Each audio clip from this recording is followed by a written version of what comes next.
তারা ভারতের হাতে তুলে দিয়েছিল। এই দেশটাকে তারা ভারতের করদ রাজ্য বানিয়েছিল। আওয়ামী লীগ কোন দল না, আওয়ামী লীগ একটি রেজিম, একটি পাপিষ্ট রেজিম। এই রেজিমকে আমাদের নির্মূল করতে হবে।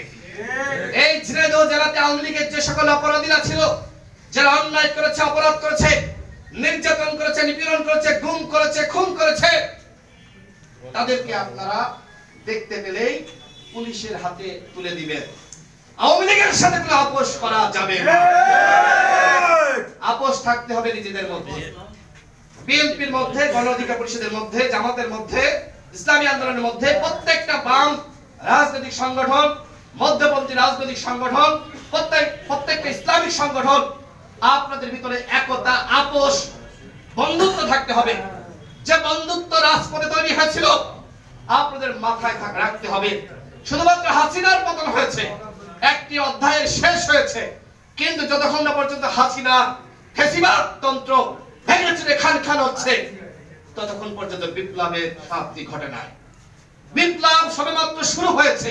হাসিনা ভারতে পালিয়ে গেছে, কিন্তু হাসিনার বেতার তারা এখনো সচিবালয়ে, অফিসে, আদালতে, প্রশাসনে, পুলিশে, র্যাবে, বিজিবিতে, এমনকি সেনাবাহিনীতে হাসিনার বেতার তারা এখনো পর্যন্ত রয়ে গেছে। সুতরাং আপনাদের দায়িত্ব অনেক। এখনই সাময়িক লোভে আপনারা দায়িত্বহীনতার পরিচয় দিবেন না।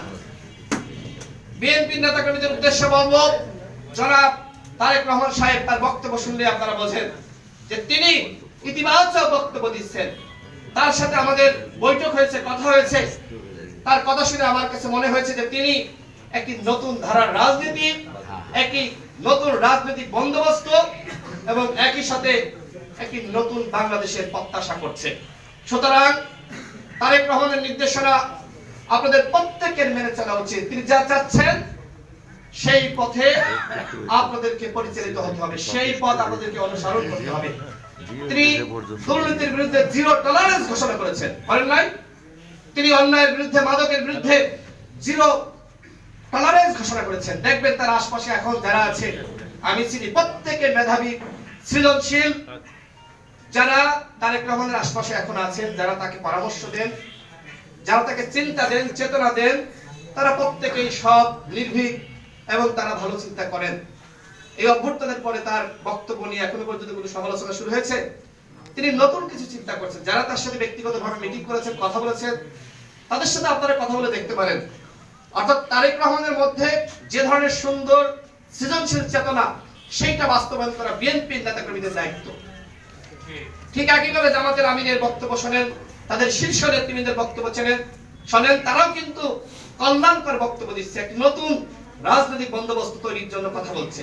আমাদের সভাপতি নুরুল্লাহর বক্তব্য আপনারা শুনেছেন যে আমরা বারবার বলছি ওই দুঃশাসন, আওয়ামী লীগের দুঃশাসন আর ফিরিয়ে আনা যাবে না।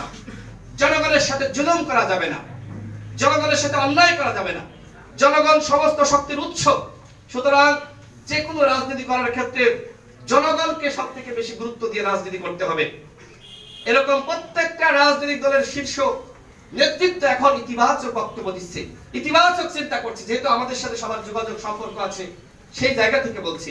সুতরাং সারা দেশে বিএনপি, জামাত, গণ অধিকার পরিষদের নেতাকর্মীদেরকে বলবো, দুর্নীতির সাথে আপোষ করবেন না, অন্যায়ের সাথে আপোষ করবেন না, অনিয়মের সাথে আপোষ করবেন না।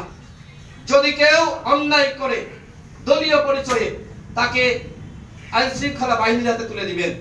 আমি আগেও বলেছি, এখনো বলছি, যে নেতা এই কাজ ঝিনাইদহতে করতে পারবে, তার জনপ্রিয়তা আকাশ তুঙ্গে তৈরি হবে।